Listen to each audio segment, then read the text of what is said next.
India, ये है world's most exposed.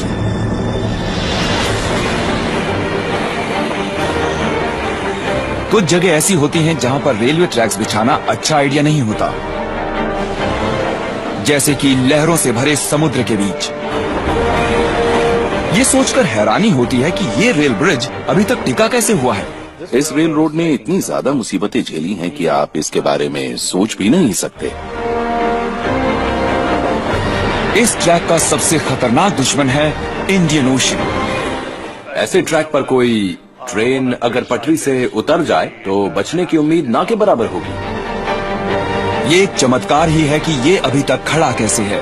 Pamban bridge, the world's most exposed railway.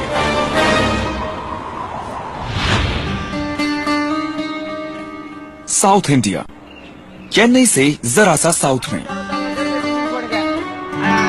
Pamban bridge और तबाही के बीच खड़ी है ये मेंटेनेंस टीम। इनका मिशन, चाहे कुछ भी हो जाए, ब्रिज से ट्रेन्स गुजरती रहनी चाहिए। ये अपने काम पर जा रहे हैं, कई सौ मीटर अंदर समुद्र के बीच में।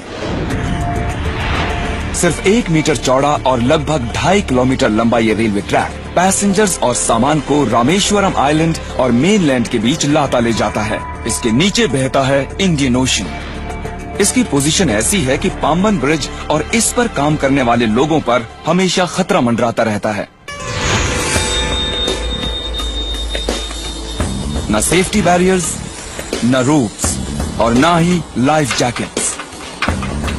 एजे अशोक कुमार इन हालातों में यहाँ हर रोज काम करते हैं। यहाँ किसी तरह की गलती की कोई गुंजाइश नहीं है। इस ट्रैक पर काम करना बहुत मुश्किल होता है। थोड़ा सा पैर फिसला और 100% डेथ। हवा भी बहुत जोर की चलती है। कई लोग मर चुके हैं। यहाँ पर इस तरह बहुत गहरा है ये पानी, जो भी इसमें गिरता है वो मर जाता है, क्योंकि हवा बॉडी को समुद्र की तरफ धकेलती है। इस लोहे के ब्रिज का सबसे बड़ा दुश्मन है जंग। इसको बहुत कुछ झेलना पड़ता है। तेज हवाएं, लहरें, salt water, air pollution, highly corrosive elements. इसलिए इसे ठीक रखने के लिए बहुत ज्यादा मेंटेनेंस की जरूरत पड़ती है। इसको जंग से बचाने के लिए अशोक हर रोज इस ट्रैक के सबसे ज्यादा जंग वाले हिस्से को उखाड़ते हैं और पेंट से सील कर देते हैं।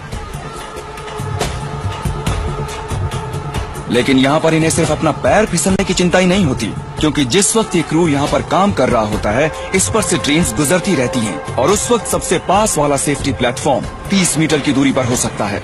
ये इंडियन रेलवे सिस्टम के इतिहास की एक बेहद अहम कड़ी है और इसीलिए इतनी कोशिश की जाती है इसको ठीक रखने की, और अगर कुछ हो जाए तो इसे रिपेयर करने की भी।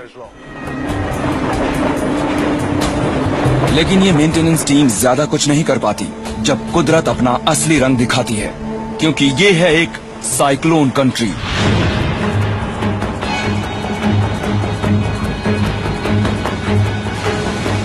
और जब कोई साइक्लोन समुद्र में उठता है तो लोकल सिर्फ ये दुआ कर सकते हैं कि इस ब्रिज को कुछ न हो।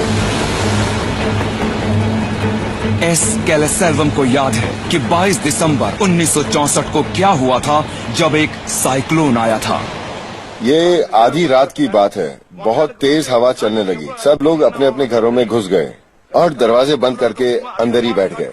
फिर अचानक घरों की छतें उड़ने लगी और पाम के पेड़ गिरने लगे और कुछ भी नहीं बचा।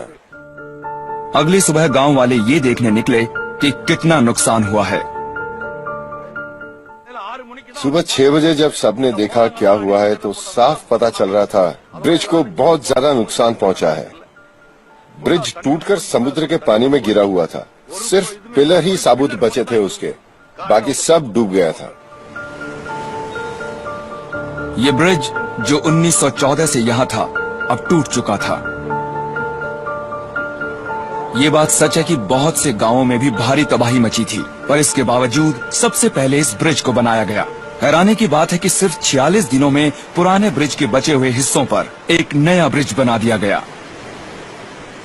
जिन्होंने ये ब्रिज बनाया था, आज उनकी नेक्स्ट जनरेशन इसकी देखभाल कर रही है। ये सच में काबिले तारीफ की बात है कि ये रेलवे अब भी इस्तेमाल होता है।